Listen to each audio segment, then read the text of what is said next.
श्रोतेहो, स्वातंत्र्यवीर विनायक दामोदर सावरकर यांची आज पुण्यतिथी.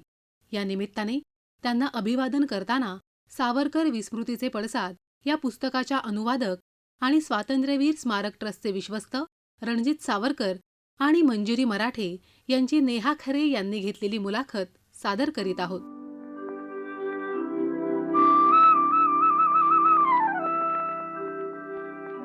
की घेतले व्रतन हे आम्ही अन्नतेने, लब्ध प्रकाश इतिहास निसर्गमाने. जे दिव्य दाहक म्हणून असा वयाचे, बुद्ध्याची वाण धरिले करी हे सतीचे. असं हे राष्ट्रकार्याचं व्रत ज्यांनी अखेरपर्यंत निभावलं असे स्वातंत्र्यवीर विनायक दामोदर सावरकर. त्यांना अभिवादन करण्यासाठी आणि त्यांच्या कार्याचं स्मरण करण्यासाठी आज आपण आमंत्रित केलेलं आहे रणजित सावरकर आणि मंजिरी मराठे यांना. रणजित विक्रम सावरकर व्यवसायाने अभियंता, परंतु गेली जवळजवळ 23 वर्ष पूर्ण वेळ सावरकर प्रचाराच्या कार्यात ते आहेत.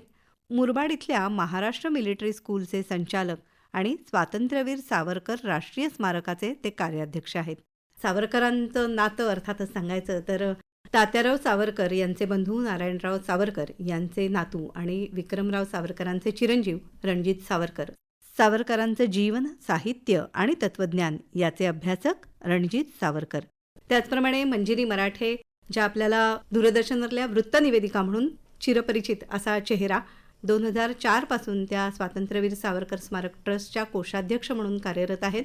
स्वातंत्र्यवीर विनायक दामोदर सावरकर यांचं चित्रमय चरित्रात्मक पुस्तक त्यांनी विशेषतः लहान मुलांसाठी लिहिलेलं आहे. सावरकरी आणि मनमंजिरी ही 2 त्यांची फेसबुक पेज आहेत. श्रीपू गोखले हे मंजिरीताईंचे वडील, ज्यांना 30-32 वर्ष जवळजवळ सावरकरांचा सहवास लाभला, तर त्यांच्या इच्छेने त्या या संस्थेचं, या ट्रस्टचं काम करत आहेत. सावरकरांच्या अलौकिक प्रतिभेवर आधारित शतजन्म शोधिताना या कार्यक्रमाची संकल्पना आणि संहिता लेखन त्यांनी केलंय. विक्रम संपत यांचं मूळ इंग्रजीतलं सावरकर पुस्तक जे आहे त्याचा मराठी अनुवाद सावरकर विस्मृतीचे पडसाद 1883 ते 1924. या पुस्तकाचे अनुवादक रणजित सावरकर आणि मंजिरी मराठे अशीही त्यांची ओळख आज आपल्याला होणार आहे. आपलं दोघांचंही स्वागत करते. नमस्कार. नमस्कार. आपण सुरुवात करणार आहोत ती ह्या पुस्तकापासून. मूळ पुस्तक आणि त्याचा अनुवाद हे दोन्हीही चांगलंच लोकप्रिय झालंय. अगदी आजची तरुण मुलंसुद्धा ही पुस्तकं वाचतायत, इंग्रजीतली किंवा मराठीतली सुद्धा. हा अनुभव तुमच्यासाठी कसा आहे रणजितजी, काय सांगाल? इंग्रजीत पुस्तक जे व्हावं ही खूप काळापासून संकल्पना होती. कारण धनंजय कीरांचं जे इंग्रजी पुस्तक होतं ते थोडंसं क्लिष्ट होतं आणि एक डॉक्युमेंटरी असं आपण म्हणतो त्या स्वरूपाचं होतं. तर विक्रम संपत यांचं जे पुस्तक आहे तर त्याच्यात त्यांची भाषा ओघवती आहे आणि त्यांनी जे धनंजय कीरांना तेव्हा काही कागदपत्र उपलब्ध नव्हती, पण आता 75 वर्ष 100 वर्ष झाल्यानंतर ही सगळी कागदपत्र उपलब्ध झाली आहेत. तर ती कागदपत्र त्यांना मिळवून त्यांनी अगदी, म्हणजे आता विक्रम संपत यांचं पुस्तक हे सावरकरांवरच्या इतिहास संशोधनाचा शेवटचा शब्द म्हणता येईल अशा पद्धतीने झालंय. सावरकरांवर इंग्रजी चरित्र यावं ही खूप काळापासून लोकांची मागणी होती. कारण परिपूर्ण चरित्र असं म्हटलं तर धनंजय कीर यांनी जे सावरकरांवर लिहिलं होतं ते आत्तापर्यंत एकमेव उपलब्ध होतं. पण ते जुन्या काळात लिहिलं होतं, त्यात अनेक नवीन माहिती नव्हती आणि त्याचं स्वरूप साधारण एक डॉक्युमेंटरीसारखं एक संदर्भ ग्रंथ म्हणून होतं. तर विक्रम संपत यांचं चरित्र संशोधन, त्यांना असंख्य नवीन कागदपत्र उपलब्ध झाली की जी साधारण ब्रिटिश कायद्यानुसार 75-100 वर्षानंतर मोकळी होतात आणि त्या संशोधनाच्या दृष्टीने त्यांनी ते लिहिलेलं आहे. आणि त्यांची भाषा ओघवती आणि ती तरुण मुलांना आवडण्यासारखी आहे. दुसरं असं आहे की सावरकरांचे विचार आज देशाला आवश्यक आहे, ते जनतेला पटायला लागलंय. त्यामुळे एक राजकीय जागृती, वैचारिक जागृती आणि त्यावेळेला आलेलं पुस्तक, त्यामुळे मला वाटतं हा खूप प्रचंड प्रतिसाद त्याला मिळालेला आहे. मंजिरीताई, तुम्ही काय सांगाल की तुम्हाला कसं वाटतंय की आत्ताची मुलं सुद्धा हे पुस्तक वाचतायत, तर हा अनुभव कसा आहे? कारण सावरकर विचारांचा प्रचार आणि प्रसार व्हावा यासाठी तुम्ही काम करताय. खरं तर सावरकर स्मारकाचं आम्ही जे काम करतो आहोत, आम्ही सर्व कार्यकर्ते, आमची इच्छाच होती की तरुण पिढीने स्मारकाशी जोडलं जावं, सावरकरी विचारांशी जोडलं जावं. आणि आम्हाला हा अनुवाद करण्याची संधी मिळाली आणि त्यानिमित्ताने आम्ही या पुस्तकाशी जोडले गेलो, अनुवादाच्या निमित्ताने. आणि त्या निमित्ताने आपण मुलांपर्यंत आम्ही पोहोचतो आहोत, त्याचा विशेष आनंद आहे आणि समाधानसुद्धा आहे. वा. हा मराठी अनुवाद तुम्ही दोघांनी करावा हे कसं काय ठरलं? म्हणजे विक्रम संपत मला वाटतं सावरकर स्मारकामध्ये अनेकदा येत होते संदर्भासाठी. हो. विक्रम संपत यांच्या पुस्तकाच्या अनुवादाचे अधिकार कृष्णा पब्लिकेशन्सला मिळाले आणि विक्रम संपत यांनी त्यांना असं सांगितलं होतं की जेव्हा अनुवाद होईल तेव्हा तो रणजित सावरकरांनी नजरेखालून घालावा. बर. मग त्यांनी रणजित सावरकरांशी संपर्क करण्याचा प्रयत्न केला, पण त्यांचा संपर्क होऊ शकला नाही. मग विक्रमनी माझं नाव सुचवलं आणि मग आम्ही अनुवाद नजरेखालून घालावा इथून सुरू झालेली चर्चा शेवटी आम्हीच अनुवाद करावा इथपर्यंत येऊन ठेपली. खरं तर आम्ही दोघंही अनुवादक नाही, पण सावरकर शब्द आल्यानंतर नाही म्हणणं आम्हालाही शक्य नव्हतं आणि खूप चांगला अनुभव आम्हाला मिळाला. पण किती कठीण होतं, किती आव्हानात्मक होतं या प्रकारचा अनुवाद करणं. विक्रम संपत यांची भाषा ओघवती वाटते, सोपी वाटते, पण ती आणि मी त्यांनाही अनेकदा सांगितलं की म्हटलं आम्हाला अडचणीत आणलं तुम्ही, कारण ती तशीच्या तशी त्याचा लहजा तसा ठेवून. आणि 2 प्रकारच्या अडचणी होत्या. एक तर इंग्रजी आणि मराठी यातला फरक, म्हणजे ती वाक्य मराठीत त्याच अर्थाने आणणं हा एक कठीण गोष्ट आहे. आणि दुसरं त्या काळचं इंग्रजी जे होतं, कारण इंग्रजी भाषा बरेचदा संदर्भ गृहीत धरलेले असतात, त्यामुळे हे वाक्य कुठल्या परिस्थितीत कुठल्या व्यक्तीने म्हटलं याचा संदर्भ कळणं म्हणजे पुन्हा एक थोडंसं जास्तीचं संशोधन करणं, कारण त्या रेफरन्सनीच त्याचं तो करावं लागतं. आणि तर म्हणून आम्ही असं ठरवलं की मंजिरी मराठ्यांची लिखाणाची शैली खूप चांगली आहे त्यामुळे पहिल्यांदा निखळ भाषांतर, मग ती तपासणी की शब्द आलाय का नाही बरोबर, आणि मग त्याला ओघवत्या भाषेत लिहिणं, आणि मग परत शेवटी पुन्हा मूळ अर्थानुसार. बरोबर. म्हणजे त्यातला भाव आणि विचार हे दोन्ही. कारण हे सावरकरांबद्दल एकही वाक्य चुकीचं रेफरन्सनी आलं, त्याचा अर्थ जर चुकीचा झाला तर म्हणजे सगळं संदर्भच बदलतात. आणि हे पुस्तक इंग्रजीतलं संदर्भ ग्रंथ म्हणून आज वापरलं जातं, आणि अगदी आज प्रत्येक जण सावरकरांबद्दल विचार कोट करतो महाराष्ट्राबाहेरचा, तर तो हेच पुस्तक वापरतो. त्याच्यामुळे त्या दर्जाचंच भाषांतर व्हावं, एकही चूक होऊ नये, हा आमचा हेतू होता. बरोबर. आणि मुख्य मला असं सांगावंसं वाटतं की आम्ही सावरकर प्रेमी आहोत किंवा सावरकर अभ्यासक आहोत, त्यामुळे आमचे विचार कुठेही तिथे येणार नाही याची काळजी मुख्य आम्हाला घ्यायची होती. जे विक्रम संपत यांना म्हणायचंय तेच आम्हाला लिहायचं होतं, ही काळजी आम्हाला घ्यायची होती. आणि या सगळ्यासाठी त्यांनी या पुस्तकाच्या शेवटी जे परिशिष्ट आहे त्यांनी स्वतः खूप अभ्यासलेलं आहे त्यासाठी. तर ते सुद्धा काही संदर्भ आपल्या संस्थेत मिळाले असतील, आणखी इतरही काही संदर्भ गोळा केले असतील, त्यामुळे त्याचीही माहिती थोडीशी तुम्हाला घ्यावी लागली की कसं? नाही, माहिती असं होतं की सावरकरांनी बऱ्याच गोष्टी स्वतः लिहिल्या होत्या, आणि काही गोष्टी ज्या प्रसिद्ध झाल्या नव्हत्या त्या मला माहिती होत्या आमच्या कुटुंबाच्या ह्याच्यातनं. कारण सावरकरांचं म्हणणं की जे मी सिद्ध करू शकत नाही ते मी लिहिणार नाही, मला कोणी उगाच शंका घ्यायला नको. पण विक्रमनं आम्ही त्या गोष्टी सांगितल्या, अशा बऱ्याच गोष्टी, आणि त्यांनी त्याचं तपास घेऊन कागदपत्र काढली. म्हणजे उदाहरणार्थ जे सावरकरांचे तथाकथित माफीनामे म्हणतात, तर ब्रिटिश त्याच्याकडे कुठल्या नजरेने बघत होते, तर त्याला विक्रम संपतनी त्यांच्या आपसातला जो करस्पॉन्डन्स होता तो शोधून काढला, आणि त्याच्यामध्ये त्यांनी स्पष्टपणे म्हटलंय की विदा सावरकर यांची सगळ्या राजकीय कैद्यांच्या सामूहिक सुटकेकरता अर्ज, म्हणजे तिथे त्याच भाषेत त्यांची चर्चा सुरू आहे. म्हणजे तिथे ब्रिटिश अधिकारी कुठेही याला माफीनामा म्हणत नाहीत. तर हे मूळ त्यांनी कागदपत्र केल्यामुळे हा जो दावा होता की सावरकरांनी सगळ्यांकरता केले, सावरकर तेव्हाही म्हणत होते. किंवा दुसरं असं आपण म्हटलं तर सावरकर हे किती ब्रिटिशांकरता खतरनाक होते. तर एक वेळ अशी आली की फ्रान्समधनं जेव्हा सावरकरांना ब्रिटिशांनी उचललं, तर तेव्हा रशियन क्रांतिकारक हे लंडनमध्ये आसरा घ्यायला यायचे, आणि लंडन सरकार, इंग्रज सरकार म्हणायचं की आमच्याकडे आसरा घेतलाय, आम्ही तुम्हाला नेऊ देणार नाही. पण इंग्लंड सरकारनेच सावरकरांना तिकडनं उचललं, आणि तेव्हा फ्रान्स आणि याच्या जनतेमध्ये शत्रुत्व होतं. राजकीय दृष्ट्या सरकार एकत्र होती, तर तेव्हा केसरचा धोका होता, हिटलरच्या आधीचा जर्मन सम्राट, पहिल्या महायुद्धाच्या आधीची गोष्ट आहे.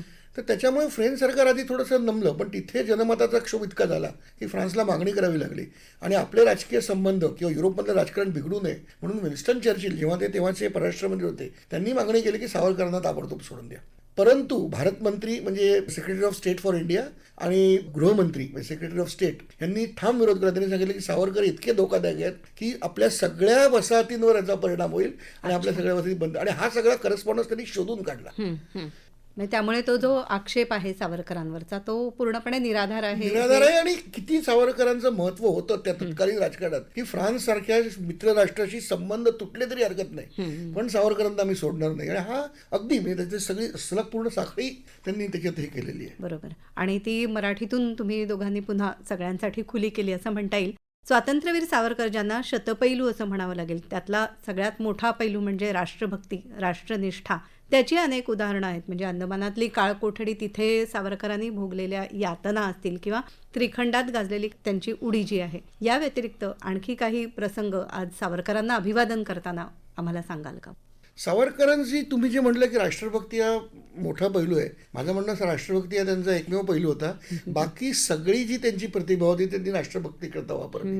मंजिरीची ती कविता ऐकवा ना सावरकरांची. हे मातृभूमी तुझला मन वाहियेले, वक्तृत्व वाग विभवही तुझ अर्पियेले, तू तेची अर्पिली नवी कविता रसाला, लेखा प्रति विषय तुची अनन्य झाला. वा वा. आणि मला इथे एक सांगावंसं वाटतंय की सावरकरांचं राष्ट्रप्रेम किंवा राष्ट्रनिष्ठा, तर त्यांचे जे विचार होते, जे सामाजिक विचार होते, अंधश्रद्धेविरुद्ध होते किंवा रूढी परंपरांविरुद्ध होते, ते विचार त्यांनी कधी बदलले नाहीत. म्हणजे मतांच्या राजकारणासाठी त्यांनी आपल्या तत्वांना कधीही मुरड घातली नाही. बरोबर. हे त्यांचं मला असं वाटतं की खूप मोठं वैशिष्ट्य आहे. बरं. आणि रत्नागिरीत असताना त्यांना राजकारणात भाग घ्यायला बंदी होती म्हणून त्यांनी काही नाटकं लिहिली, पण नाटकात नाही त्यांनी सामाजिक विषयी संदेश तर दिलेच. म्हणजे अस्पृश्यता निर्मूलनासाठी त्यांनी जे नाटक लिहिलं त्याच्यात अस्पृश्यता कसा आपल्याला कलंक आहे, त्याच्यामुळे हिंदू समाज शकलं कशी उडालेली आहे, शत्रू आपला फायदा कसा घेतोय, हे प्रखरतेने मांडलं.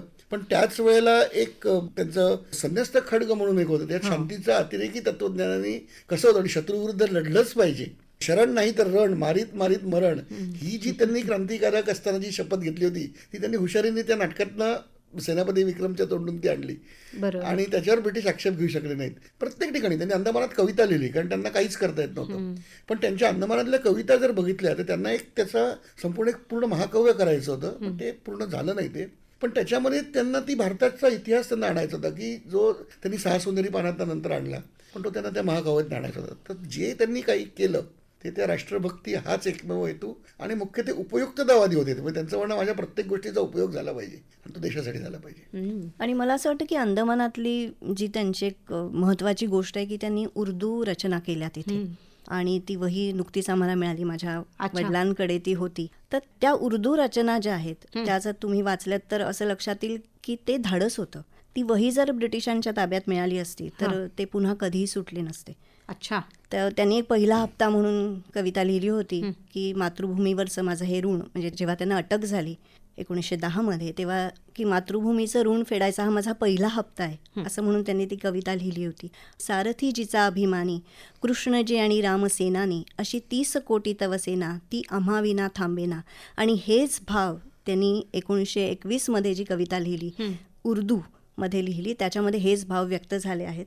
हंता रावण का है अपना रामवीरवर सेनानी, कर्मयोगों का देव है स्वयं कृष्ण सारथी अभिमानी, भारत तेरी रथ को सेना कौन रोकने वाली है, फिर देर क्यों उठो भाई हम ही हमारे वाली है. अच्छा. हे उर्दू उठावाची शब्द आहेत. सरळ सरळ चेतन आहे.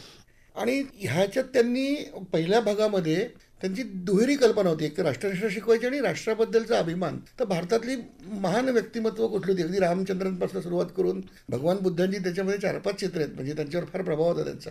त्यांचं म्हणणं असं की यांचा अवतार थोडा लवकर झाला, भारत तयार नाही ही विचारधारा स्वीकारायला. त्याच्यानंतर अगदी येशू ख्रिस्ताचं एक चित्र आहे, त्याच्यामध्ये Jesus on the cross 1921 years ago. तर त्याच्यावरनं आम्हाला ते त्याचं 1921 साली लिहिली हे सिद्ध करता आलं. आणि गांधींचं एक छायाचित्र आहे त्याच्यात. गांधींचा त्यांचा वैचारिक विरोध तेव्हाही होता, पण गांधी देशाकरता काम करतायत तर त्यांचंही चित्र आलं पाहिजे. टिळकांचे सगळ्यांचं, अॅनी बेझंटचं त्याच्यामध्ये आहे. अशी अनेक छायाचित्र. मग मध्ये पानं मोकळी सोडली होती की कोणाला हातात लागली तर ती. आणि मग नंतर या ज्या कविता होत्या उर्दू त्या फारसीमध्ये आणि त्याच देवनागरीत. अच्छा. असं नंतर लिहून आणि ते त्यांनी स्वतःच्या हाताने, त्याच्यात त्यांना कागद उपलब्ध फक्त शेवटचे 6 महिने होते, कारण ते शेवटचे 6 महिने त्यांना तेलगोदामाचं मुकादम केलं होतं. आणि त्या काळात त्यांना ते कैद्यांचे काही रेकॉर्ड्स होते तर ते एकमेकांना चिटकवून त्याचा त्यांनी खरडा तयार केला आणि ती वही हाताने शिवून तयार केली आहे. हे सगळंच म्हणजे कल्पनेच्या पलीकडचं आहे खरं पाहिलं तर. आणि वेगवेगळ्या भाषांवरती त्यांचं प्रभुत्व सुद्धा किती मोठं आहे. आणि तुम्ही म्हणता तरी तसं हे सगळं मातृभूमीशी जोडलेलं आहे. त्यांचं लिखाण जे आहे, साहित्य जे आहे. सावरकरांची विज्ञाननिष्ठा, मगाशी ज्याचा थोडासा उल्लेख मंजिरीतही तुम्ही केलात की, आणि स्पष्ट वैचारिक भूमिका त्यांची होती. अंधश्रद्धेला त्यांनी कडाडून विरोध केलेला होता, पण त्याचबरोबर श्रद्धावान माणसांनी असावं हे मात्र ते मानत होते. याविषयी थोडं सांगा. सावरकरांचं म्हणणं असं होतं की श्रुती स्मृती पुराणांनी काही होणार नाही, तर हिंदू समाजाचा उत्कर्ष व्हायचा असेल तर त्यांनी विज्ञाननिष्ठाच अंगी जोपासली पाहिजे. याच्यात मुख्य दृष्टिकोन असा होता की त्यांचं म्हणणं असं की ह्या ज्या स्मृती आहेत तर आपण जर बघितलं तर हे त्या काळचे सिव्हिल किंवा क्रिमिनल कोड्स होते, समाजाने कसं वागावं. पण जशी प्रगती होत जाते तसं त्याच्यात बदल होत जातात. त्यांनी असं उदाहरणात दिलंय की मनुस्मृतीमध्ये कलिवर्ज नावाचा एक प्रकार आहे की कलियुगात हे पूर्वी चालत होतं, आता कलियुगात चालणार नाही. त्यांचं म्हणणं 2000 वर्षापूर्वी तुम्ही बदलल्याच ना रूढी काही, तेव्हा ज्या योग्य वाटल्या त्या तुम्ही बदलून घेतल्यात, मग आताही बदला. आणि पुढे त्यांचं जर मग एक असं हे आलं की आमच्या पुराणात हे आहे म्हणून आपण करायचं, त्यांचं म्हणणं पुराणातलं जे आहे योग्य ते घ्या आणि दुसरं वगैरे ते बाजूला ठेवा, नवीन आहे ते वापरा.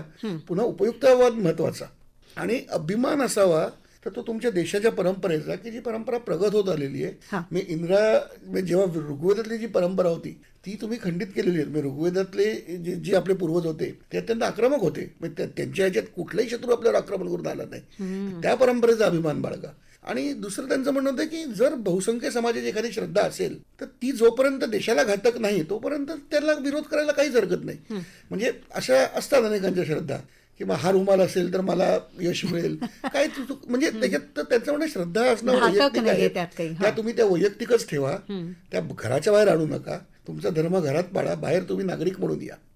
तर हे अगदी त्यांचे विचार स्पष्ट होते, पण ते तेव्हाही कोणाला पटत नव्हते, आजही मला कठीणच आहेत पटणं हे सगळं. आणि त्यांचा इतिहासाचा अभ्यास खूप होता आणि त्यामुळे त्यांनी असं म्हटलं होतं की भारत देश हा अतिशय प्रगत होता पूर्वीच्या काळी आणि आपण आपल्या रूढी परंपरा ह्यांच्यामुळे आपला ऱ्हास झाला. तर त्याच्यामुळे त्यांनी विज्ञाननिष्ठा तेव्हाही बाणवली होती जी आत्ता आपण अंगी बाणवली पाहिजे. कारण आपण जर का बघितलं तर साधारण इसवी सन 400 नंतर आपला गणिताचा विकास थांबला. आर्यभट्ट 400-500, त्याच्यानंतर काही शास्त्र झालं नाही. आपलं खुरपं जे शेतीचं आज वापरतो ते साधारण 4-5व्या शतकात होतं तसंच आहे. तलवारी तशाच आहेत, म्हणजे ज्या पूर्वीच्या 4थ्या शतकात होत्या. मोगलांनी मोठ्या तलवारी आणल्या, हलक्या तलवारी आणल्या. आपण धनुष्यबाण आपण म्हणतो, रामाचार्य धनुष्य, अर्जुनाचार्य धनुष्य, पण आपला सिंपल बोज राहिला, त्यांनी कंपाऊंड बोज शोधून काढला. त्याच्यामुळे आणि त्यांनी सांगितलं की एक काळ असा होता की मुस्लिम आक्रमक पूर्ण जगभर होते, त्यांना मात युरोपने दिली, ती काही ख्रिश्चन किंवा बायबलमुळे दिली नाही, तर त्यांच्याकडे अधिक चांगली शस्त्रास्त्र होती. त्याच्यामुळे जय विजय जो मिळतो तो सामर्थ्यावर मिळतो. सामर्थ्य वाढवलं पाहिजे, त्याच्यात शस्त्र सामर्थ्य सुद्धा आणि तंत्रज्ञान. त्यांचं म्हणजे ज्याच्याकडे तंत्रज्ञान आहे तोच जिंकणार आहे आज. त्यांनी मुसलमानांना एक आव्हान केलं की तुम्ही केमाल पाशाचं अनुकरण करा. त्यांनी बघा तुर्कस्तान कुठे नेऊन ठेवलंय. म्हणजे तुम्ही पण विज्ञाननिष्ठा करा, जगायचं असेल तर विज्ञानाचा आधार घेतलाच पाहिजे. आणि त्यांची विज्ञाननिष्ठा कुठपर्यंत जाते तर त्यांनी सांगितलं होतं की पारंपरिक पद्धतीनेच तिरडी का बांधायची, आता नवीन साधनं आली त्याचा उपयोग करा. अच्छा, विद्युत दाहिनीत अंत्यसंस्कार करा. आणि त्यांचे अंत्यसंस्कार विद्युत दाहिनीतच झाले. बरोबर. सावरकरांचं सामाजिक कार्य जे मुख्यतः रत्नागिरीमधलं जे आहे ते खूप मोठ्या प्रमाणावर सगळ्यांना माहिती आहे की त्यांना त्यावेळेला सक्रिय राजकारणामध्ये सहभाग घ्यायला बंदी होती आणि त्या काळात त्यांनी तिथे माणसं जोडण्याचं काम हे फार मोठ्या प्रमाणावर केलं. त्याविषयी सांगा. सावरकर जेव्हा रत्नागिरीत गेले त्यावेळेला रत्नागिरी हा सोहळ्याचा बालेकिल्ला मानला जात होता आणि सावरकरांनी असं ठरवलं होतं की आता राजकारणात मला भाग घेता येणार नाही तर मी समाजकारण तरी करेन. आणि त्यावेळेला आपल्या समाजाला ज्या रूढी परंपरांचा वेढा होता त्याच्यामध्ये स्पर्शबंदी, सिंधुबंदी, वेदोक्तबंदी, व्यवसायबंदी, बेटीबंदी, रोटीबंदी अशा सप्तशृंखला होत्या. तर त्यांनी खरं तर स्वतःच्या पायात स्थानबद्धतेची बेडी अडकून घेतली, ते केवळ या बेड्या तोडण्यासाठी. आणि त्याच्यासाठी त्यांनी प्रचंड काम तिथे केलं. आणि हे काम करणं सोपं नव्हतं, कारण हे स्वीकारच नव्हतं कोणाला की मंदिर प्रवेश हा दिलाच जात नव्हता. पायरीपर्यंत केवळ अस्पृश्यांना जाता येत होतं. तो प्रवेश त्यांनी मिळवून दिला, त्यांच्यासाठी मंदिर बांधलं, त्यांना गाभाऱ्यात जाऊन पूजा करण्याचा मान मिळवून दिला. किंवा आता काही व्यवसाय हे विशिष्ट समाजाची मक्तेदारी होती, जसं गादीचे कारखाने आहेत, बांगड्या भरणं आहे, वाजंत्री पथक आहेत म्हणजे बँड पथक. तर हे व्यवसाय त्यांनी त्यांच्यासाठी सुरू करून दिले. आणि आता गादीचा कारखाना आहे तर ते धनुकलीनी कापूस पिंजायला स्वतः शिकले होते. अच्छा. किंवा त्यांनी तिथे लोकांसाठी उपहारगृह सुरू केली, त्यात ते स्वतः बसायचे आणि सर्वांनी तिथे यावं ही त्यांची इच्छा असायची. तर असं खूप मोठं काम केलं त्यांनी. तिथे स्वदेशीचा पुरस्कार केला आणि ठिकठिकाणी स्वदेशी वस्तू म्हणजे त्यांनी काही भाग ठरवून दिले होते आणि त्यांचे कार्यकर्ते त्या भागात त्या वस्तू घेऊन जायचे आणि त्याचा प्रचार तिथे केला जायचा. आणि मला असं वाटतं त्यांनी आणखीन एक तिथे मोठं काम केलं ते म्हणजे नेपाळी आंदोलनाबद्दल त्यांनी जे लिहिलं. नेपाळ हे एक स्वतंत्र राष्ट्र होतं तेव्हा, तर त्याच्यामुळे त्यांचं म्हणणं की आपण नेपाळच्या मागे उभं राहिलं पाहिजे आणि पुढचं जे महायुद्ध होणार आहे त्यात नेपाळचा उपयोग आपल्याला बाहेरून जे क्रांतिकारक भारतावर जमिनीवरनं आक्रमण करू देतील, कारण हे सगळे क्रांतिकारक युरोपमध्ये होते. तर त्यांना एक मार्ग त्यांना जो पहिल्या महायुद्धात जो वापरला ब्रह्मदेश मार्गे किंवा नंतर नेताजींनी वापरला तोच मार्ग होता. तर तिसरा मार्ग होता की जो नेपाळ मार्गे, आणि त्याला नेपाळ रशिया सीमा होती. तर त्याच्यामुळे आणि लाखो नेपाळी गुरखे इकडे भारतात होते. ब्रिटिश सैन्यात गुरखा रेजिमेंट होती. त्याच्यामुळे त्यांनी नेपाळच्या राजाशी संबंध साधला. नेपाळचे प्रधानमंत्री सावरकरांना भेटून गेले, म्हणजे राजाचे मुख्य प्रधान रत्नागिरीत. आणि दुर्दैवाने पुढे काही त्याच्यात झालं नाही, पण त्याचे लेख त्यांनी एक दिशादर्शन केलेलं आहे की हे कसं नेपाळचा वापर आपल्याला याचा करता येईल. म्हणजे एकूण परराष्ट्र संबंध हे आपल्या देशाच्या हिताच्या दृष्टीने कसे आवश्यक आहेत हे सुद्धा सावरकरांनी त्या काळात केलं. मग त्याच्यासाठी आपल्याला खरं इस्रायलचं उदाहरण देता येईल की त्यांनी म्हटलं होतं की शत्रूचा शत्रू तो आपला मित्र. तर तुम्ही इस्रायलशी मैत्री करायला पाहिजे, जे आता घडतं आहे. अंदमानामध्ये सावरकरांना ज्या यातना भोगाव्या लागल्या ते वाचताना किंवा त्याविषयी आपण चित्रपटामध्ये सुद्धा पाहताना मन अक्षरशः हेलावून जातं. तर हा इतिहासाचा जो भाग आहे त्याची झळ त्यांच्या कुटुंबाला सुद्धा मोठ्या प्रमाणावर बसली. त्याविषयी सांगा ना. सावरकरांचे बंधू, माई, येसू वहिनी यांचा सगळ्यांचा त्याग. आधी सगळ्यात पहिल्यांदा सावरकर जेव्हा लंडनमध्ये होते तेव्हा माझ्याजवळ डॉक्टर सावरकर हे बडोद्याला शिकायला होते. आणि त्यावेळेला बाबारावांना अटक झाली आणि स्वातंत्र्यकवी गोविंदांची रणावेण स्वातंत्र्य कोणा मिळाली कविता प्रसिद्ध केली म्हणून त्यांना जन्मठेपेची शिक्षा झाली आणि संपूर्ण मालमत्तेची जप्ती. तर तेव्हा माई आणि येसोईनी घरी होत्या. ही जप्तीची आज्ञा जेव्हा आली, संध्याकाळी जेवण चुलीवर शिजत होतं. पोलीस आले, त्यांनी ती भांडी उलटी करून टाकली आणि या दोघींना घराच्या बाहेर काढलं. आणि ब्रिटिशांची दहशत अशी की कोणी त्यांना आसरा द्यायला तयार नाही. तर बाबांचे मित्र रामभाऊ दातार, तर आणि ह्यांची इच्छा नव्हती की आपण कोणाच्या घरी जाऊन कोणाला त्रास द्यावा. तर त्या जिन्याखाली उभ्या असताना त्यांनी बघितलं रामभाऊंनी, आणि मग त्यांनी आपल्या पत्नीला सांगितलं की त्यांना घेऊन यावं, आणि त्यांनी तो आसरा दिला. नंतर स्वातंत्र्य गोविंद स्वतः त्यांचा जे तटपुंज ह्याच्यातनं त्यांना मदत करायचे. त्याच्या आधी माझे आजोबा डॉक्टर सावरकर यांना लॉर्ड मिंटोवर अहमदाबादमध्ये बॉम्ब फेकल्या प्रकरणी अटक झाली. पण ऐन वेळेला त्यांना ओळख परेडमध्ये त्या साक्षीदाराची चूक झाल्यामुळे त्यांना सोडावं लागलं. आणि त्याच्यानंतर तेव्हा ते 4-6 महिने तुरुंगात होते. नंतर 6 महिने त्यांना नाशिक कटात शिक्षा झाली आणि त्यांना कुठल्या शाळा कॉलेजमध्ये प्रवेश मिळेना. शेवटी कलकत्त्याचं एक वैद्यकीय महाविद्यालय होतं ज्याचा प्राचार्य जर्मन होता आणि ज्याला सावरकरांबद्दल माहिती होती व बॅरिस्टर सावरकरांबद्दल, त्यांनी मग प्रवेश दिला आणि मग ते डॉक्टर झाले. तेव्हा ही परिस्थिती खूप वाईट होती. मग मॅडम कामा तिकडनं आर्थिक काही सहाय्य करायच्या जर्मनीतनं, आणि सामाजिक बहिष्कार तर होताच. म्हणजे मला आमचे जवळचे नातेवाईक सोडले तर आत्तापर्यंत म्हणजे आपले जे चुलत वगैरे असतात असे कोणीच मला आठवत नाही की आमच्या संबंधात होते. कारण सरकारची यांच्याशी संबंध ठेवला तर हे अगदी 90पर्यंत सुरू होत आहे. बापरे. की आम्हाला लग्नालाही आमंत्रण असायची, मी दूरच्या नातेवाईकांची. बरं. पण जवळचे जे होते ते मागे उभे राहिले ते. आणि नुसतं सावरकर नाही तर सावरकरांची पत्नी म्हणजे जव्हारचे जे राजे होते त्यांचे दिवाण भाऊराव चिपळूणकर, त्यांची कन्या. तर भाऊराव जेव्हा आपल्या मुलीला घेऊन गेले तर त्याचं सूड म्हणून त्यांनी त्या जव्हारच्या राजावर दबाव आणून त्यांना दिवाण पदावरून हटवलं आणि त्यांची संपूर्ण मालमत्ता जप्त झाली. बापरे. म्हणजे किती प्रखर विरोध सगळ्या बाजूने होता. नाही, आणि फक्त सावरकर कुटुंबीय नाही तर देशाच्या स्वातंत्र्यासाठी ज्यांनी ज्यांनी क्रांतिकार्य केलं किंवा ज्यांनी ज्यांनी हौतात्म्य पत्करलं त्या सगळ्यांच्या कुटुंबियांना अतिशय त्रासातून, अतिशय हलाखीतून जावं लागलं. बरोबर. स्वातंत्र्यवीर सावरकर हे क्रांतिकारकांचे अग्रगण्य नेते आणि त्याच वेळेला ते हळुवार मनाचे कवी, साहित्यिक होते. त्यांच्या लेखणीला धार होती आणि त्याच वेळेला कोमलता सुद्धा होती. त्यांच्या या साहित्याविषयी म्हणजे ह्या प्रकारचं लेखन ते कसं करायचं याच्या काही आठवणी कुणी लिहून ठेवल्या आहेत का? त्याच्या आठवणी लिहून ठेवल्या नाहीत, पण त्यांचं 1857 हस्तलिखित उपलब्ध आहे. बरं. आणि ते जर बघितलं तर ज्याला एक टाकी म्हणता येईल अशा पद्धतीने अगदी स्वच्छ याच्यात ते त्यांनी लिहून काढलं आहे. त्यांना लिहायला लंडनमध्येही त्यांना फारसा वेळ मिळाला नसेल. ते जे काही टिपणं काढायचे त्याच्यावरनं त्यांनी ते म्हणजे काही त्याच्यातनं सुधारणा केल्या आहेत त्यांनी, पण अत्यंत कमी आहेत. आणि असंही त्यांना घरी लिहिताना वगैरे कोणी बघितलं नाही आहे. तर त्यांचे मला असं वाटतं की ते शीघ्र कवी होते. त्यांच्या मनात सगळं तयार झाल्यानंतर ते अत्यंत त्यांची लेखणी वेगवान होती, ओघानेच यायचं आणि हस्ताक्षरी सुंदर होतं. ते कॅलिग्राफी पण त्याच्यात तुम्हाला दिसते कधी कधी. तर ती विलक्षण हे होतं. कारण एक तर कमलासारखी काव्य आणि दुसरीकडे मदनलाल नेंगरांचं निवेदन त्यांनी लिहिलं असं म्हणतात, किंवा ओ मार्टिर्स ही त्यांनी एक पत्रक छापलं होतं लंडनमध्ये. तर त्याच्यात तुमच्या रक्ताचा सूड आम्ही घेऊ. 1907 साली त्यांनी लंडनमध्ये की तुम्ही हे राहा, मी तुमच्या रक्ताचा सूड घेतला जाईल. त्यातली जी भाषा ती चेतवणारी भाषा आहे. आणि अगदी म्हणजे त्यांचं ते सकाळीच म्हणजे भावगीत त्यांनी लिहिलंय की सकाळीच तू तोडीत असता जाई जुईच्या फुला माडीवरून सुंदर कन्ये पाही आली मी तुला. अशा प्रकारचं अंदमानमध्ये लिहिलंय. हे म्हणजे नवल म्हणजे वाटावं बघा, असं आहे. 24 वर्षाचा असताना तुम्हाला पकडलंय, बायको 60 वर्षांनी म्हणजे तो नाहीच भेटणार, तुमच्या सगळ्या भावनांचा चक्काचूर झालाय. आणि ते असं त्यांनी लिहिलं एका ठिकाणी त्यांच्या भावाच्या पत्रात की मी रात्री नसतोच इथे, अच्छा. हे माझा देह पकडून ठेवू शकतात, माझ्या मनाचं काय, तर जसं मी बिछाण्यावर पडलो की माझं मन या शरीरातनं बाहेर जातं आणि पूर्ण विश्वात भ्रमण करून येतं वा. आणि मग मी सकाळी आणि तसंच माझे हातपाय जेव्हा काम करत असतात तेव्हाही मी इथे नसतो, माझं मन कुठेतरी गेलेलं असतं आणि त्या मधुमय सगळ्या गोष्टींचा आस्वाद घेत ते फिरत असतं आणि मग त्यातून काव्य जन्माला येतं. हे म्हणजे खरोखरच अविश्वसनीय वाटावं अशा तऱ्हेचं हे व्यक्तिमत्व होतं असं म्हणायला पाहिजे. कल्पनातीत आहे खरोखर.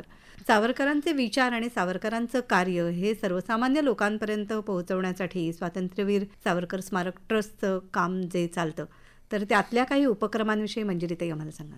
स्वातंत्र्यवीर सावरकरांच्या विचारांचा प्रसार आणि प्रचार हे स्मारकाचं मुख्य काम आहे आणि संगीत, नृत्य, नाट्य याच्यामधून सुद्धा सावरकरांच्या विचारांचा प्रसार होऊ शकतो आणि त्याच्यामुळे हे सर्व उपक्रम स्मारकामध्ये चालतात. शैक्षणिक उपक्रम आहेत ज्याच्यामध्ये आपण UPSC, MPSC, NDAचं प्रशिक्षण देतो. संस्कृतचे वर्ग चालतात, मोडी लिपीचे वर्ग चालतात. बरं. आणि याच्यानंतर आमचे अनेक क्रीडा वर्ग चालतात, कारण सावरकरांचं म्हणणं होतं की विद्यार्थ्यांनी शारीरिकदृष्ट्या सक्षम बनणं आवश्यक आहे, नुसतंच पुस्तकी क्रीडा तुम्ही बनवून उपयोगी नाही. आणि त्यासाठी आम्ही जे खेळ निवडलेले आहेत ते म्हणजे तलवारबाजी आहे किंवा धनुर्विद्या आहे, बॉक्सिंग आहे, नेमबाजीचं आहे, ह्या सगळे आंतरराष्ट्रीय दर्जाचं प्रशिक्षण आमच्याकडनं दिलं जातं. बरं. आणि ह्यामुळे आमचा अनुभव असा आहे की या क्रीडा प्रकारांमध्ये मुलांचा आत्मविश्वास वाढतो, त्यांना अभ्यासातही फायदा होतो, म्हणजे त्यांची एकाग्रता वाढते आणि एक सावरकर स्मारकात आले की ते एक सावरकरांचे विचार कानावर जाऊन एक तोही देशभक्त संस्कार नागरिकही बनतो. तर ह्या सगळ्या माध्यमातून हे जे काम करताना म्हणजे सावरकरांना काय अभिप्रेत असेल आणि आजच्या परिस्थितीत त्याचं काय करायला, म्हणजे सावरकरांचं म्हणणं आहे की रामाने धनुष्यबाण घेतलं म्हणून तुम्ही धनुष्यबाण घ्यायला नको, तुम्ही आज मशीन करत ती घ्या. तर त्याचमुळे संगणक हे जे माध्यम आहे ह्याचा मोठ्या प्रमाणात वापर करतो. हे सगळे उपक्रम आमचे 2 वर्ष ऑनलाईन पद्धतीने सुरू होते. मी अगदी बॉक्सिंगचं देखील मुलं घरी त्या कोचला बघून प्रॅक्टिस करत होते. रायफल शूटिंगमध्ये तर तसं करता येत नाही, पण आमचे जे 14 खेळाडू स्मारकात बनलेले हे आंतरराष्ट्रीय पातळीवर आज नेमबाजी स्पर्धेत आहेत. तर त्यांना आम्ही त्या इलेक्ट्रॉनिक लेन्स असतात त्या त्यांना आम्ही घरी नेऊ दिल्या की बाबा तुम्ही घरी घेऊन जा. ती 5-5 लाखाची एक लेन असते, पण म्हटलं विद्यार्थ्यांकरता केलं पाहिजे. आणि आधुनिक तंत्रज्ञान हे सगळ्यात महत्त्वाचं. म्हणून 2020 साली जेव्हा ऑलिम्पिक समितीने ठरवलं की नवीन प्रकारच्या टार्गेट सिस्टीम येतील, हे त्यांनी 14 साली ठरवल्यानंतर आम्ही 6 महिन्यात त्या प्रोक्युअर केल्या की आपल्या खेळाडूंना त्या आणि त्याचा फायदा आम्हाला आता दिसतोय. आणि प्रत्येक गोष्टीत सावरकरांचं अद्ययावतता, सावरकरांचा विचार आणि प्रसारासाठी तुम्हाला वेगवेगळे कार्यक्रम घ्यावे लागतात, त्याची निर्मिती आपल्याकडे दर्जेदार व्हावी म्हणून आम्ही एक 3D स्टुडिओ, आमचा क्रोमा स्टुडिओ आहे, अत्याधुनिक स्टुडिओ आहे, छोटा आहे पण मुंबईतला उत्तम स्टुडिओ आहे, ऑडिओ डबिंग स्टुडिओ आहे आणि आम्ही एक न्यूज पोर्टल पण सुरू केलेलं आहे आता. तर ज्या माध्यमातून विचारांचा प्रसार करता येईल त्याच्याशी संबंधित सर्व. तसंच हे मृत्युंजय म्हणून एक दिग्पाल लांजेकर यांनी लिहिलेलं नाटक आहे, त्याची निर्मिती स्मारकाने केलेली आहे आणि जवळजवळ 1 लाख मुलांपर्यंत आपण त्या नाटकाच्या माध्यमातून पोहोचलेलो आहोत. तसंच शतजन्म शोधिताना हा एक सावरकरांच्या विचारांवरचा कार्यक्रम आहे आणि ज्याच्यातून प्रेरणा घेऊन आज अनेक सावरकरांवरचे कार्यक्रम उभे राहिलेले आहेत. स्वातंत्र्यवीर हा एक लाईट अँड साऊंड शो स्मारकामध्ये असतो दर शनिवार रविवार. कोरोनामुळे तो काही काळ बंद होता, पण आता तो परत सुरू झालेला आहे. वा. त्यामुळे सर्वसामान्य लोकांना, विद्यार्थ्यांना सुद्धा सावरकरांचं चरित्र जे आहे हे या ठिकाणी आपल्याला 40 मिनिटामध्ये आपल्याला अनुभवता येईल. आणि मुख्य म्हणजे हा निःशुल्क कार्यक्रम आहे. शनिवार रविवार हा सामान्य प्रेक्षकांसाठी आम्ही दिवस ठेवलेले आहेत, पण जर कुठल्या शाळांना किंवा मोठ्या गटांना जर बघायची असेल तर त्यांनी स्मारकात संपर्क केला तर आम्ही आठवड्यातल्या इतर दिवशी सुद्धा त्यांच्यासाठी या कार्यक्रमाचं आयोजन निःशुल्क करू शकतो. अरे वा. मंगेशकर कुटुंबीय आणि सावरकर यांच्यातला स्नेह सर्वांना ठाऊक आहे, म्हणजे लता दिदींनी सुद्धा त्याविषयी सांगितलेलं आहे किंवा पंडित हृदयनाथ मंगेशकर यांच्याकडूनही आपण ऐकलेलं आहे. तर त्या काळातले आणखी काही कलाकार, साहित्यिक यांचा सावरकरांशी संपर्क आला होता का? 1931 सावरकर रत्नागिरीत होते स्थानबद्धतेमध्ये. त्यावेळेला नटश्रेष्ठ चिंतामणराव कोल्हटकर त्यांना भेटले आणि त्यांनी त्यांना विनंती केली की आमच्यासाठी तुम्ही एक नाटक लिहा. त्यावेळेला दीनानाथ मंगेशकर त्यांच्याबरोबर होते आणि सावरकरांनी नाटक लिहिलं ते संन्यस्त खड्ग, ज्याचा मगाशी आपण उल्लेख केला. या नाटकाचा प्रयोग मुंबईत पहिल्यांदा झाला. त्यावेळेला सावरकर तिथे जाऊ शकले नाहीत. मग चिपळूणला 1.5 वर्षानंतर प्रयोग होता. त्यावेळेला सावरकर त्या नाटकाला, प्रयोगाला उपस्थित होते आणि त्यांनी चिंतामणराव कोल्हटकरांना मिठी मारली ही त्यांचं उत्तम अच्छा. दिग्दर्शन. त्यांनी सेनापती विक्रमसिंहाची भूमिका केली होती आणि दीनानाथ मंगेशकरांचंही त्यांनी कौतुक केलं त्यांच्या गायकीबद्दल, आवेशपूर्ण संवादांबद्दल. तसंच दुसरी एक आठवण अशी सांगता येईल की 1943मध्ये विजय भट हे निर्माते सावरकरांकडे गेले होते आणि त्यांनी त्यांना सांगितलं की माझ्या रामराज्य या चित्रपटासाठी तुम्ही काही काव्य लिहा, गीतं लिहा. तेव्हा राजा बढे हे त्यांच्याकडे नियमित येत असत. बरं. तर सावरकरांनी त्यांना सांगितलं की माझ्यापेक्षा या राजा बढे अतिशय हुशार आणि उत्तम कवी आहेत, त्यांच्याकडून तुम्ही काव्य लिहून घ्या. आणि राजा बढेंनी त्यांच्यासाठी काव्य लिहिलं रामराज्य या चित्रपटासाठी. तसंच आणखी एक उदाहरण देता येईल. 1937मध्ये सावरकर जेव्हा स्थानबद्धतेतून सुटले त्यावेळी त्यांनी अनेक ठिकाणचा दौरा केला रत्नागिरीहून मुंबईला येताना. तर त्यावेळेला ते कोल्हापूरला ज्यावेळेला गेले त्यावेळेला त्यांनी अछूत कन्या हा एक चित्रपट बघितला होता आणि त्यानंतर त्यांचा बाबूराव पेंढारकरांच्या घरी मुक्काम होता. त्यानंतर ते निपाणीला गेले आणि दुसऱ्या दिवशी पुन्हा ते कोल्हापूरला आले आणि हंस पिक्चर्सच्या स्टुडिओला त्यांनी भेट दिली. तर त्या स्टुडिओमध्ये गेल्यानंतर त्यांच्या असं लक्षात आलं की सगळ्या इथे इंग्रजी पाट्या आहेत आणि त्यांना खूप दुःख झालं. तर त्यांनी बाबूराव पेंढारकर आणि त्यांचे बंधू विनायकराव यांना सांगितलं की अशा पाट्या लावण्यापेक्षा तुम्ही मराठी पाट्या लावा. तेव्हा ते दोघंही बंधू म्हणाले की तुम्ही आम्हाला प्रतिशब्द द्या, आम्ही मराठी पाट्या लावू आणि त्याचा प्रचार सुद्धा करू. आणि त्या दिवशी तिथे जन्म झाला तो मराठी शब्दांचा, जसा चित्रपटगृह, कलामंदिर, कलागृह, ध्वनिलेखन, बाह्यचित्रण, छायाचित्रण, दिग्दर्शन, निर्माता, नेपथ्य, असे कितीतरी शब्द तिथे लगेच 5 मिनिटात लिहून दिले त्यांना. असं आता या भाषावरनंच जर का पुढे सांगायचं तर पुण्याला गणपतराव नलावडे हे हिंदू महासभेचे उमेदवार महापौर झाले आणि तात्यांनी त्यांना 4 दिवस पत्र लिहिलं नाही. 5व्या दिवशी त्यांनी पत्र लिहिलं सांगितलं की तेव्हा मेयर म्हणायचे. मेयर. तर मला प्रतिशब्द सापडत नव्हता म्हणून मी तुला अभिनंदनाचं पत्र लिहिलं. आता लिहितोय तू पुण्याचा महापौर झालास त्याबद्दल अभिनंदन. आणि विधिमंडळ, विधानसभा वगैरे हे शब्द, विधायक, हे सगळे सावरकरांचेच आहेत. म्हणजे अत्यंत प्रतिभासंपन्न असं सावरकरांचं व्यक्तिमत्व, जे फार मोठ्या शब्दसंपदेचे धनी, ज्यांनी मराठी भाषेमध्ये अत्यंत अनमोल अशी भर घातलेली असं म्हणता येईल. सावरकरांच्या कलाकारांशी काही संपर्काविषयी रणजितजी तुम्ही सुद्धा सांगणार होतात. भालजी पेंढारकर, आता तर हे नाव मराठी चित्रपटासाठी तर अगदी मोठं आहे. तर हे सावरकरांचे पट्टशिष्यच होते. त्याच्यानंतर भाषाप्रभू पुभा भावे, पु ल देशपांडेंनी सावरकरांचे अप्रतिम व्याख्यान केलं आहे. ते तर आता सगळीकडे फेसबुकवर किंवा याचा तुम्हाला यूट्यूबवर तुम्हाला ते दिसतं. आणि नुसतं कलाकारच नाही तर मी सांगतो की सावरकर जेव्हा लंडनला गेले तर तेव्हा त्यांचं जे हे होतं की व्यायामावर त्यांचा जो जोर होता की आपण आधुनिक हे केलं पाहिजे. तर आधुनिक बॉडी बिल्डिंगचे जनक ज्याला म्हणतात ते ब्रँडो, मार्टिन ब्रँडो, त्यांच्या वैयक्तिक सावरकरांनी शिकवणी घेतली. आणि जेव्हा सावरकर स्मारकांनी महाराष्ट्राशी स्पर्धा घेतली शरीर सौष्ठवाची आणि तेव्हा मी जेव्हा ते सांगितलं तेव्हा 5,000 लोक उपस्थित होते. स्टेडियममध्ये प्रचंड टाळ्यांचा कडकडाट झाला. मला वाटतं सावरकर लोकांना पोचायचं कारण की त्यांचं बहुविध व्यक्तिमत्व. आणि समजा मी संगीतकार आहे तर मला मग सावरकरांच्या कविता आहेत. मी एअर रायफल घेतलेला सावरकरांचा फोटो आमच्या तुम्हाला रायफल क्लबमध्ये मिळेल. त्यामुळे त्या क्षेत्रातल्या लोकांना सावरकर त्या क्षेत्रातले दिसतात. सावरकरांचे विचार आणि कार्य हे कालातीत आहेत सगळे आणि हे लोकांपर्यंत पोहोचवण्याचं काम आपण आपल्या संस्थेमार्फत करता आहात. त्याचाच एक भाग म्हणेन की सावरकर विस्मृतीचे पडसाद 1883 ते 1924 हा पहिला टप्पा आहे. तर आता खरंच मराठी वाचकांना सुद्धा उत्सुकता असेल की दुसरा खंड याचा हा आम्हाला मराठीत वाचायला कधी मिळणार आहे. काम सुरू झालेलं आहे. अरे वा.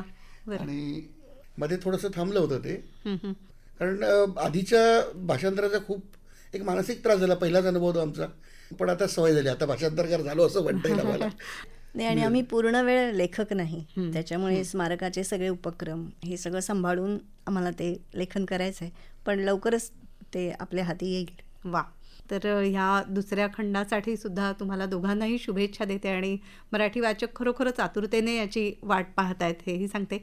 आजच्या ह्या आपल्या गप्पांची सांगता करताना अगदी शेवट आत्ताच्या पिढीला तुम्ही सावरकरांचा कोणता विचार सगळ्यात महत्त्वाचा म्हणून लक्षात ठेवावा असं सांगाल? मला वाटतं क्रांतिकारक सावरकर हे जे आहेत त्यांची वैचारिक प्रेरणा आपण घ्यावी, कारण आपण एक लोकशाही देश होतो, आपल्याला तर आधीची आवश्यकता नाही आहे. पण समाजक्रांतिकारक सावरकर, आज अस्पृश्यता मिटली आहे पण जातीयवाद जो आहे तो मनात आज प्रत्येकाच्या मनात माझी जाती आणि हे राजकारणाने केलं आहे. बाहेर कोणी पळत नाही, पण जेव्हा मतदानाची वेळ येते किंवा सामाजिक हे होतात तेव्हा हे मतभेद उफाळून येतात. आणि सावरकरांनी याचं एक अचूक निदान केलं होतं. म्हणजे जेव्हा सावरकरांनी अस्पृश्यता निर्मूलनाचा हात घातला तेव्हा अनेक नेत्यांचा त्याला पाठिंबा होता. म्हणजे गांधींनी पण अस्पृश्यता निर्मूलनाला पाठिंबा दिला होता. पण सावरकरांनी म्हटलं की अस्पृश्यता हे विषारी वृक्षाचं फळ आहे. त्या वृक्षाची जी जडं आहेत ती जातीभेद म्हणजे जाती नको असं नाही, जाती असू द्या, पण त्या जातींमध्ये भेद नको, मी उच्च तो खालचा, ही भूमिका कोणात नको. आणि ह्याचा त्यांनी आयुष्यभर केला. मला वाटतं तो जो गुण आहे तो जर आपण घेतला तर आज आपला समाज एकसंध बनेल. आणि जे सावरकरांना किंवा ज्या लाखो क्रांतिकारक मेले आहेत, म्हणजे तुम्ही 1857चं प्रश्न घेतले, आधीचे विसरून जा, त्याच्यामुळे आम्हाला स्वातंत्र्य मिळालेलं आहे आपल्याला, तर त्यांच्या कल्पनेतला भारत निर्माण व्हायला तरी मदत होईल. सावरकरांचं एक वाक्य खूप महत्त्वाचं आहे की खरी जात ही मनुष्य, खरा धर्म ही माणुसकी किंवा मानव धर्म, खरा देश हा पृथ्वी आणि खरा राजा हा ईश्वर. म्हणजे वसुदैव कुटुंबकम हे त्यांचे खरे तर विचार होते. आणि मुख्य मला असं वाटतं की त्यांचे जे विचार महत्त्वाचे आहेत ते म्हणजे त्यांनी असं सांगितलं होतं की श्रुती स्मृती पुराणोक्त हे जे ग्रंथ आहेत ते तुम्ही कपाटात ठेवा आणि इतिहास ग्रंथ म्हणून त्याचा उपयोग करा किंवा अभ्यास करा. आजच्या घडीला काय आवश्यक आहे, काय उपयोगाचं आहे हे समाज ठरवेल, हे ग्रंथ ठरवणार नाहीत. आणि तुम्ही तुमचा धर्म हा घरात पाळा, तो रस्त्यावर आणू नका. तुम्हाला संसदेत प्रवेश करायचा असेल तर त्या लोकप्रतिनिधी जात पात धर्म पंथ हे सगळं बाजूला ठेवून एक भारतीय म्हणून प्रवेश करावा. हा मला वाटतं खूप मोठा विचार आहे. आणि आजकाल जे राजकारणामध्ये आपण बघतो आहोत त्याच्यासाठी हा विचार महत्त्वाचा आहे की आपण जातीपातीची सर्व बंधनं सोडून एक समाज म्हणून एकत्र येण्याची गरज आहे. आणि तेच मला वाटतं सावरकरांचा तो महत्त्वाचा विचार आहे. मंजिरी मराठे आणि रणजित सावरकरजी, आपण दोघंही आज इथे आलात आणि पुस्तकाच्या निमित्ताने आपण ही चर्चा सुरू केली. आणि अर्थातच स्वातंत्र्यवीर सावरकरांना अभिवादन करण्यासाठी आपण आज इथे आलो आणि सगळ्यांपर्यंत हे विचार आकाशवाणीवरून पोहोचले. मनापासून धन्यवाद देते. नमस्कार. आम्हाला बोलवत त्याबद्दलही धन्यवाद. मनपूर्वक धन्यवाद.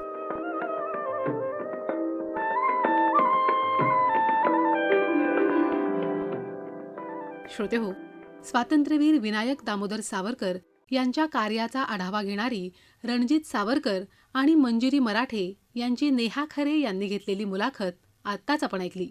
याबरोबरच वनिता मंडळाचा कार्यक्रम इथेच संपला. उद्या पुन्हा भेटूया. तोपर्यंत सादरकर्त्या नेहा खरे आणि माझ्या सहकारी सुहिता तेजस्वी मधुलिका यांच्यासह मी चेतना झांजे आपला निरोप घेते. नमस्कार.